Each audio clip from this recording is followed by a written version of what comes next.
Hello, I am Anthony. This is my sister. This is my car. It is very dirty. This is my exhaust.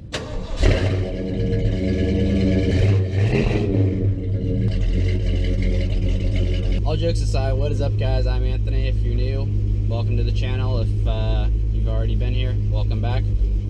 So today I'm going to talk about a few things. 5 reasons why you should never buy a new car.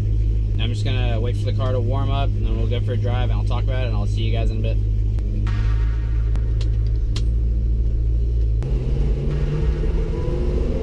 So hopefully the windows down doesn't affect what you guys hear, because the car is slightly-ish loud. Not as loud as I want. I literally have my notes taped to the dash so I don't forget them. So, first point is that new cars lose the value the second you drive them off the lot. If you were to go buy a new car, say you buy a Mustang, $43,000, you get the GT. You go back a few days later, trade it back or whatever, you'd be lucky if they gave you like 36 or something. Like, you're really, like, or even if you go to sell it to like a private party, that money you spent on it is gone. The second point is maintenance and modifications. As most of you know, you really can't work on new cars all that often just because they're so electronic and the engine bay just looks like a big plastic cover. So, you know, everything's all super crammed and tight, and, you know, you might even have to take it to the shop just to get the sparks plugged or the oil changes done. Something super simple that, you know, typically you would do yourself on an older car. It's not this person. On the modification side of things, if you buy like a brand new car, like a 2016 or probably the 2017s that are coming out soon, it's going to be pretty hard to find mods for that since it's such a new thing. You know, not a lot of companies have started tweaking with them because, you know, it wasn't in the prototype stage for that long. They didn't get it during that time, where some companies would. They would have the luxury to do that. So companies really just haven't been making mods, testing stuff, and, you know, you want your car to produce more power or sound better, you know, you have to wait a while for them to start developing stuff and testing and getting everything all dialed in before it's available to sell to the public. Third thing on the list is looks and styling. So, as you can see, I have a 72 Grand Torino, which I absolutely love, by the way. Unfortunately, it's not the cleanest thing right now, but every time I go out and drive it, I always get some kind of looks. You know, someone, you know, oh, thumbs up, 5, you know, hey, what kind of car is it? They have some story to share, and, you know, you don't get that with a new car. You know, you see a new Mustang on the road, you might be like, oh, wow, Mustang, blah, blah, blah, I love it. But, you know, every other person who's not a car enthusiast is just going to go, it's a new car. You know, I've had people stop, you know, when I'm at a light and say, dude, y'all, I'm really not a car guy, but that car is beautiful. I love it. You know, what is it? You know, tell me about it, blah, blah, blah. And really it just creates bonding. So it's kind of cool, you know, getting to share things with people that you wouldn't really expect to. Also, the bad thing is the crash specs, you know. In 73, they did the whole 5 mile per hour.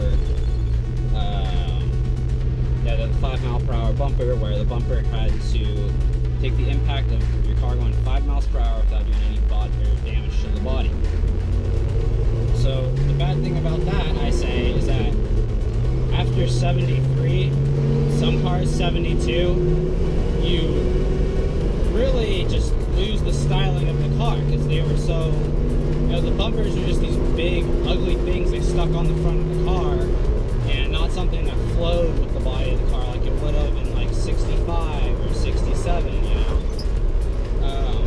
You know, they are kind of starting to get it back though with the new cars, kind of incorporating things with it, so it's not as bad looking.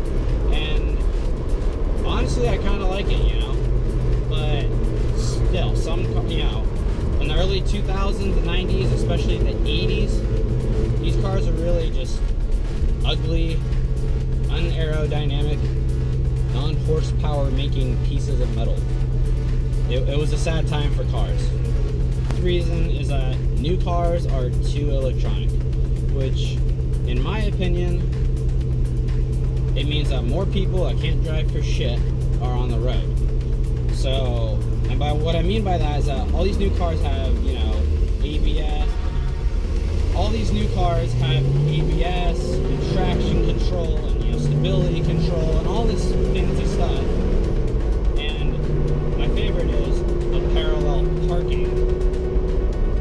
I don't know who's doing this, but I am never, ever gonna let a car park for me. Let alone Tesla, you got your automatic or your automated driving system, whatever the hell it's called, which I don't care how far advanced in the future we get with all this shit. I'm not gonna not have my hands on the wheel, on the pedals. Sorry. But back to what I was saying, you know, in my eyes, it's kind of like the car's becoming more like self-able, and people are just becoming a lot less careless. So, you know, like, if I'm driving in the rain and I break traction in this car, I'm gonna know what to do because I've driven this car for so long. You know, it's got power steering and power brakes, but there's no traction control. It's gonna lock the wheels or anything and take the power away from me. So where I go, oh my god, and I hit a pole. You know, I'm gonna ease off the gas or get on the gas if that's what I need to do. And I'm gonna take control and I'm gonna save the car from getting in an accident. That would happen to be the scenario.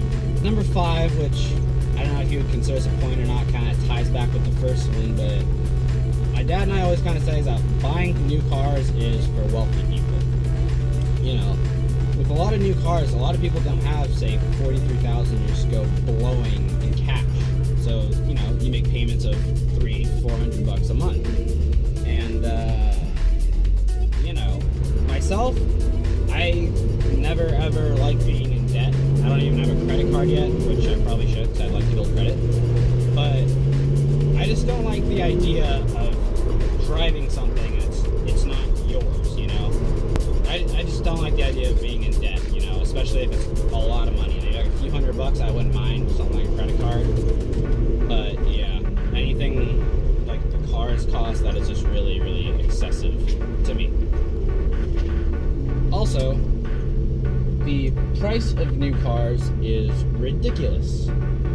So, in 1965, the base model Mustang cost $2,427. Now, it costs $24,915. And, you know, for some of you now, you're like, $24,000 is not really that much. But I was looking up some stuff like inflation prices. So $2,417 in 1965 would be a little over $18,000 today. So really, they're asking $6,000 more than what the cost would have been, or what the inflation cost of today would have been. Which in my mind, it's kind of, you know, there is time and research gone into it.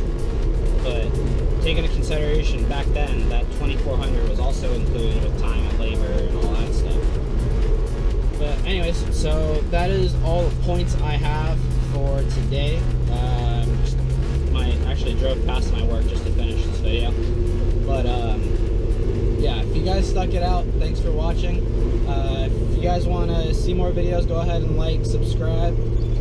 Comment what you guys want to see next, and I will see you guys next time. Later.